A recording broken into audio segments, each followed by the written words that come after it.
നമസ്കാരം, ഞാൻ ശാലു വിനു. എല്ലാവർക്കും എൻ്റെ ചാനലിലേക്ക് സ്വാഗതം.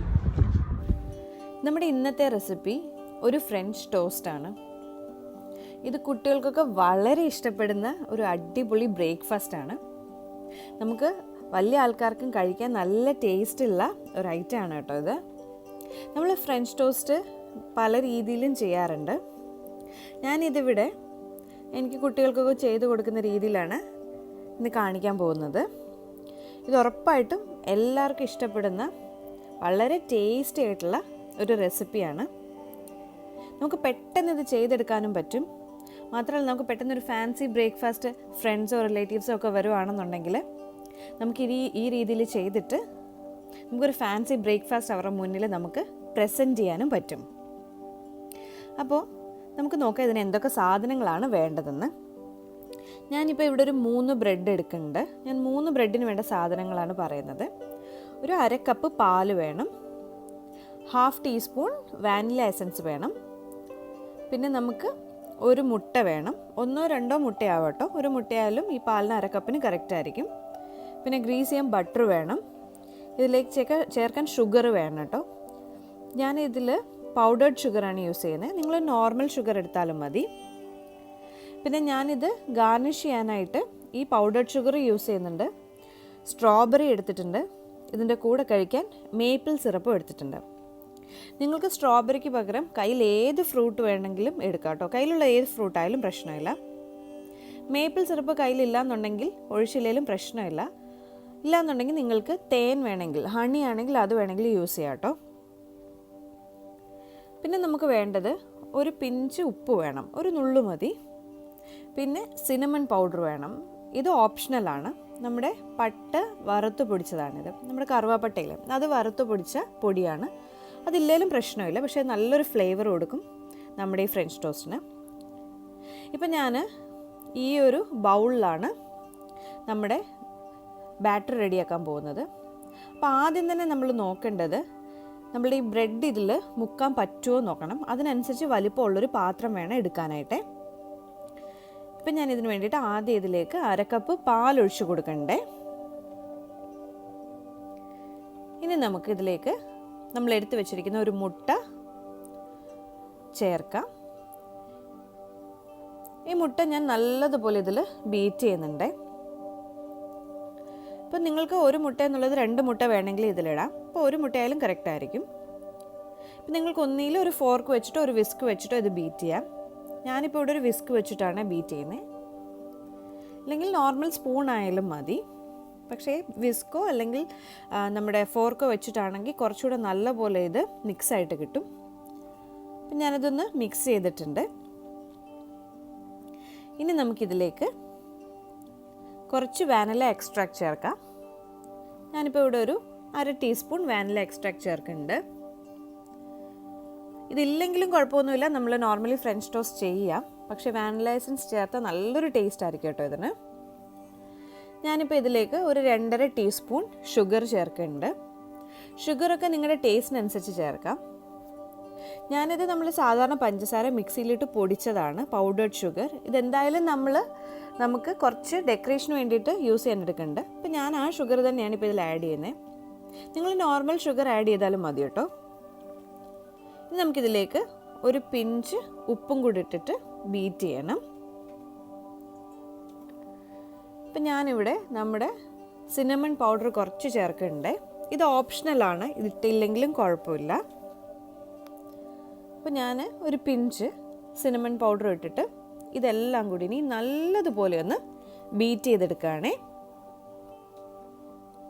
നമ്മുടെ ഈ ഷുഗറും സിനമൺ പൗഡറും എഗ്ഗും മിൽക്കും വാനില എസൻസും എല്ലാം കൂടെ നല്ല ബ്ലെൻഡ് ആവുന്ന രീതിയിൽ നല്ലതുപോലെ നമുക്കിതൊന്ന് മിക്സ് ചെയ്തെടുക്കണം.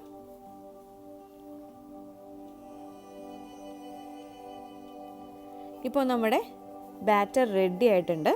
നമുക്കിനി ഫ്രഞ്ച് ടോസ്റ്റ് ചെയ്യാം. ഒരു പാൻ ചൂടാക്കിയിട്ട് നമുക്കതിലേക്ക് ബട്ടർ ചേർത്ത് കൊടുക്കാം. നിങ്ങൾക്ക് ബട്ടറിന് പകരം എണ്ണയിൽ വേണമെങ്കിൽ ഇത് ചെയ്യാം കേട്ടോ. പക്ഷെ ബട്ടറിലാണെങ്കിൽ നല്ലൊരു ടേസ്റ്റ് ഉണ്ടാവും. നമുക്കിനി നമ്മുടെ ബാറ്ററിലേക്ക് ഒരു ബ്രെഡ് സ്ലൈസ് ഇട്ട് കൊടുക്കാം. ഇനി ഇത് 2 സൈഡും നല്ലതുപോലെ ഒന്ന് നമ്മുടെ ഈ ബാറ്റർ മിക്സ് ചെയ്യണം. ഈ ബ്രെഡിൻ്റെ എല്ലാ സൈഡിലോട്ടും നല്ലപോലെ ബാറ്റർ കോട്ടായിട്ടുണ്ടെന്ന് ഉറപ്പ് വരുത്തണേ. ഇനി നമുക്ക് ഈ പാനിലേക്ക് നമ്മുടെ ഈ ബ്രെഡ് സ്ലൈസ് ഇട്ട് കൊടുക്കാം. ഇതൊരു മീഡിയം ഫ്ലെയിമിൽ 1-2 മിനിറ്റ് വച്ചാൽ മതിയാവും. അതിനുള്ളിൽ നമുക്കൊരു സൈഡ് നല്ലപോലെ മുരിഞ്ഞ് കിട്ടും. ഇപ്പം നമുക്കൊന്ന് ചെക്ക് ചെയ്ത് നോക്കാം. ഇപ്പം നമുക്ക് ഒരു സൈഡ് നല്ലപോലെ നമുക്ക് ബ്രൗൺ ആയിട്ട് വന്നിട്ടുണ്ട്, കറക്റ്റായിട്ട് വന്നിട്ടുണ്ട്. ഇനി ഇതേപോലെ ഒരു 2 മിനിറ്റ് മറ്റേ സൈഡും കൂടെ ഒന്ന് ഫ്രൈ ആക്കി എടുക്കാം നമുക്ക്.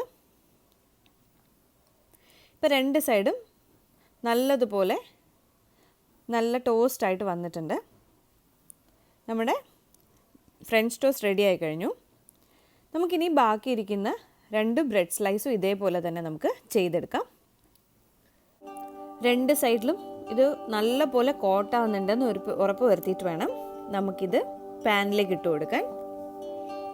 ഇനി ഇതേപോലെ തന്നെ നമുക്ക് ഒരു 1-2 മിനിറ്റ് കൊണ്ട് ഒരു സൈഡ് ടോസ്റ്റ് ആയി കഴിയുമ്പോൾ നമുക്കിതൊന്ന് തിരിച്ചിട്ട് കൊടുക്കണം. ഇനി ഇതേപോലെ തന്നെ നമുക്ക് അടുത്ത സൈഡും ടോസ്റ്റ് ആയി കഴിയുമ്പോൾ നമുക്കിത് പാനിൽ നിന്ന് ഒരു സെർവിങ് പ്ലേറ്റിലേക്ക് മാറ്റാം. നിങ്ങൾക്കിങ്ങനെ എത്ര ബ്രെഡ് വേണമെങ്കിലും ചെയ്യാം. പക്ഷേ ഞാനിപ്പോൾ ഒരു 3 ബ്രെഡിന് വേണ്ടിയിട്ടുള്ള മിൽക്കിൻ്റെ എഗ്ഗിൻ്റെ ഒക്കെ അളവാണ് പറഞ്ഞേക്കുന്നത്. അപ്പോൾ നിങ്ങൾക്ക് അതിനനുസരിച്ച് ബ്രെഡിൻ്റെ എണ്ണം കൂടുന്നതിനനുസരിച്ച് ഇതും കൂട്ടാം കേട്ടോ. അപ്പോൾ ഞാൻ നമ്മുടെ സ്ട്രോബെറിയൊക്കെ ഇതേപോലെ സ്ലൈസ് ആയിട്ട് കട്ട് ചെയ്തെടുത്തിട്ടുണ്ട്. നിങ്ങൾക്ക് ഇഷ്ടമുള്ള രീതിയിൽ ഏത് ഫ്രൂട്ട് വേണമെങ്കിലും കട്ട് ചെയ്യാമേ. ഞാൻ നിങ്ങൾക്ക് കാണിച്ചു തരാം ഇത് ഞാൻ എങ്ങനെയാണ് ഒന്ന് ഗാർണിഷ് ചെയ്യുന്നതെന്ന്.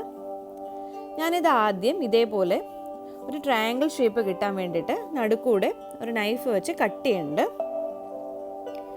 ഇതിപ്പോൾ ഇതേപോലെ നമ്മൾ സെർവ് ചെയ്യുകയാണെന്നുണ്ടെങ്കിൽ ഇതിപ്പോൾ കുട്ടികൾക്ക് കഴിക്കാനും ഒരു ഇൻട്രസ്റ്റ് തോന്നും, നമുക്ക് കാണുമ്പോൾ തന്നെ ഒരു ഭംഗി ഉണ്ടാവും. ഇപ്പോൾ നമ്മുടെ ഫ്രഞ്ച് ടോസ്റ്റ് നല്ല പെർഫെക്റ്റ് ആയിട്ട് വന്നിട്ടുണ്ട്. പുറം ഭാഗമൊക്കെ അത്യാവശ്യം നല്ലപോലെ മൊരിഞ്ഞിട്ട് അകത്തൊക്കെ നല്ല സോഫ്റ്റായിട്ട് വന്നിട്ടുണ്ട്. നമ്മൾ ഈ വാനില എസൻസും സിനമൺ പൗഡറും ഒക്കെ ചേർക്കുന്നതുകൊണ്ട് ഇതൊരു ഡിഫറെൻറ്റ് ടേസ്റ്റ് ആയിരിക്കും, നല്ല അടിപൊളി ടേസ്റ്റ് ആയിരിക്കും കേട്ടോ. ഇനി നമുക്കിതൊന്ന് ഗാർണിഷ് ചെയ്തെടുക്കാം. ഇതിന് വേണ്ടിയിട്ട് ഞാനൊരു പ്ലേറ്റിലേക്ക് നമ്മളുടെ ഈ ട്രയാങ്കിൾ ഷേപ്പിലുള്ള ഫ്രഞ്ച് ടോസ്റ്റ് വച്ചു കൊടുക്കുകയാണ് കേട്ടോ. നിങ്ങൾക്ക് ഇഷ്ടമുള്ള പോലെ കട്ട് ചെയ്തെടുക്കാം. ഇത് കട്ട് ചെയ്തില്ലെങ്കിലും കുഴപ്പമൊന്നുമില്ല, അങ്ങനെ കഴിക്കാം. ഇനി നമ്മൾ കട്ട് ചെയ്ത് വെച്ചിരിക്കുന്ന സ്ട്രോബെറിയിൽ നിന്ന് കുറച്ച് പീസ് ഇതിലേക്ക് ചേർത്ത് കൊടുക്കുകയാണേ. ഇത് നിങ്ങൾക്ക് ഇഷ്ടമുള്ളതുപോലെ ഓരോ രീതിയിൽ നിങ്ങൾക്ക് ഇത് ഡെക്കറേറ്റ് ചെയ്യാം. വേണമെങ്കിൽ ഇതിൻ്റെ ചുറ്റിന് നമുക്കിതൊന്ന് വെച്ച് കൊടുക്കാം. ഞാനിത് റാൻഡമായിട്ട് അവിടെ ഇവിടെയൊക്കെ ആയിട്ടാണ് വെക്കുന്നത്.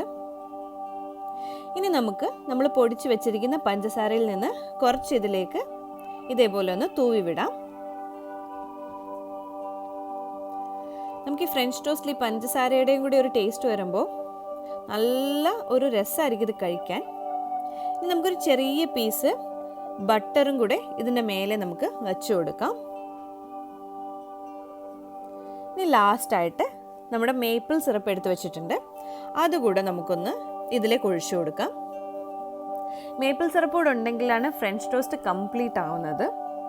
നിങ്ങളുടെ കയ്യിൽ മേപ്പിൾ സിറപ്പൊന്നും ഇല്ലയെന്നുണ്ടെങ്കിലും കുഴപ്പമില്ല.